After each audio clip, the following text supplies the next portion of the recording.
राधे राधे श्री शिवाय दोस्तों, मैं नमस्तुभ्यम आपको दोस्तों। महात्म भोले अध्याय बाबा का 24 सुनाने जा आशीर्वाद रही आप हूँ। लोगों पर लोमस हमेशा जी कहने बना लगे रहे। कि वह राजा मेरे YouTube पहले तो चैनल महाकाल तामिश के नामी दीवाने पर नरक में गया, आपका स्वागत है। फिर अंधतामिश मेरी नगर दी में हुई गया जहाँ जानकारी पर अगर अति आप दुखों को लोगों को प्राप्त अच्छी हुआ, लगे तो फिर प्लीज़ मेरे महारौरव, चैनल फिर को कालसूत्र सब्सक्राइब नामी कीजिए। महानरक में गया, इससे फिर नई नई मूर्छा को प्राप्त जानकारियाँ हो गया। आप लोगों मूर्छा को से मिलती चेतना रहें। आने पर तापन और संप्रतापन नाम के नरक में गया।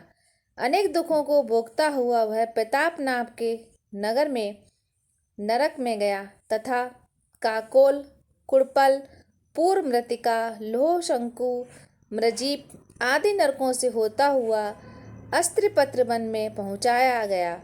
फिर लोहधारक आदि नरकों में गिराया गया। भगवान विष्णु के द्वारा के साथ द्वेष रखने के कारण वह 21 युग तक भयंकर नरकों की यातनाएं भोगता हुआ नरक से निकलकर हिमालय पर्वत पर बड़ा भारी पिचास हुआ। उस वन में वह भूखा और प्यासा फिरता रहा। उसको मेरु पर्वत पर भी कहीं खाने को ना तो भोजन मिला और न ही पीने को जल। होत के कारण वह पिचास घूमता हुआ एक समय लुप्त प्रस्थवर नाम के वन में जा निकला। बहेड़े के वृक्ष के नीचे वह दुखी होकर हाय में मरा, हाय में मरा ऐसे शब्द जोर जोर से पुकारने लगा और कहने लगा, भूख से दुखी मेरे इस जन्म का अब कब अंत होगा। इस पाप रूपी समुद्र में डूबते हुए मुझको कौन सहारा देगा।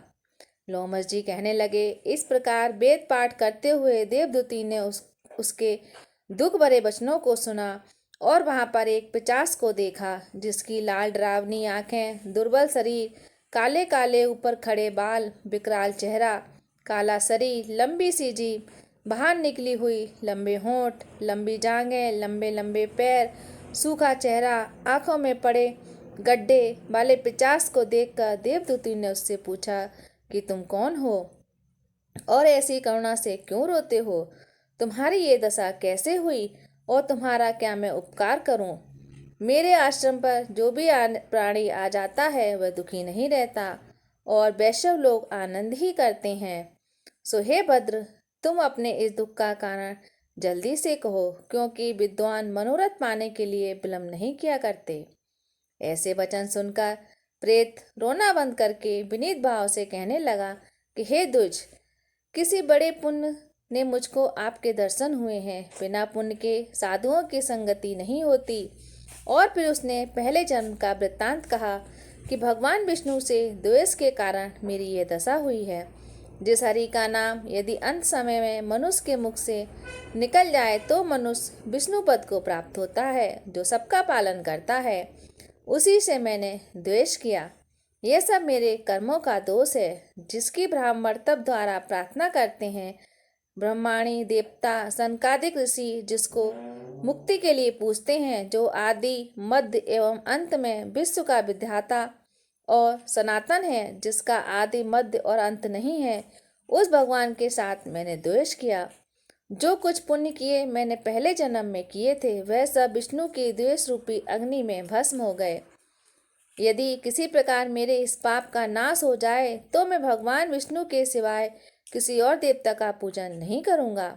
विष्णु भगवान के द्वेष से मैंने बहुत दिनों तक नरक यातना भोगी और 50 योनि में पड़ा हूँ। इस समय मैं किसी अच्छे कर्म के योग से आपके आश्रम में आया हूँ, जहाँ पर आपके सूर्य रूपी दर्शन ने मेरे दुख समान अंधकार को दूर कर दिया है। अब आप कोई ऐसा उपाय बताइए जिससे मेरी ये 50 योनि दूर हो जाए, क्योंकि सज्जन पुरुष उपकार करने में देर नहीं करते हैं। देवदूती कहने लगे कि हे माया, देवता, मनुष्य, असुर सबकी स्मृति को मोहित कर देती है, जिससे धर्म का नाश करने वाला द्वेष उत्पन्न हो जाता है। जगत के उत्पन्न करने, रक्षा करने और नाश करने वाले जो सब प्राणियों की आत्मा है, उनसे भी लोग द्वेष करते हैं। जिनके अर्पण करने से सभी कर्म सफल होते हैं, उनकी भक्ति से मुख मोड़ने वाले मूर्ख कौन सी गति को प्राप्त नहीं होते। चारों वर्णों का वेदांत हरि का भजन करना ही उत्तम है, अन्यथा कुमार्ग में चलने वाले मनुष्य नरक के गामी होते हैं। इसी कारण वेद विरुद्ध कर्मों को त्यागना चाहिए। अपनी बुद्धि से बचे हुए धर्म के मार्ग पर चलने से मनुष्य परलोक के पथ पर भी नाश करता है। वह वेद, देवता और ब्राह्मणों की निंदा करते हैं। झूठे मन कल्पित शास्त्रों को मानने वाले नरक में जाते हैं। देवादिदेव विष्णु से विमुख होने वाले नरक में जाते हैं, जैसे द्रविड़ देश का राजा नरक में गया। इस कारण इनकी निंदा नहीं करनी चाहिए और वेद में कहीं ना कहीं क्रिया की गई हो नहीं करना चाहिए। लोमस जी कहने लगे कि ऐसा कहने पर मुनि ने पिशाच को सुमार्ग बतलाया कि माघ मास में तुम प्रयाग में जाकर स्नान करो, इससे तुम्हारी ये पिशाच योनि समाप्त हो जाएगी।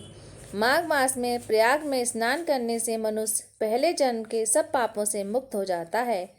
वहां पर स्नान करने से मुक्ति प्राप्त होती है। इससे बढ़कर कोई और प्रायश्चित नहीं है। संसार में यह मोक्ष और स्वर्ग का खुला हुआ द्वार है। गंगा और यमुना का संगम त्रिवेणी संसार में सबसे उत्तम तीर्थ है। पाप रूपी बंधन को काटने के लिए यह एक कुल्हाड़ी है। कहाँ तो विष्णु, तेज, सूर्य, गंगा, यमुना का संगम और कहाँ ये तुच्छ पाप रूपी तृण की आहुति। जैसे घने अंधकार को दूर करने वाला शरद का चंद्रमा चमकता है, उसी तरह संगम के स्नान से मनुष्य पवित्र हो जाता है। मैं तुमसे गंगा यमुना के संगम का वर्णन नहीं कर सकता, जिसके जल की एक बूंद के स्पर्श से केरल देश का ब्राह्मण मुक्त हो गया। ऋषि के ऐसे वचन सुन प्रेत के मन में शांति उत्पन्न हो गई, मानो सब दुखों से वह छूट गया हो। प्रसन्नता से उसने विनय पूर्वक ऋषि से पूछा। ऋषि से क्या पूछा, इसका वर्णन मैं आपको अगले अध्याय में सुनाऊंगी।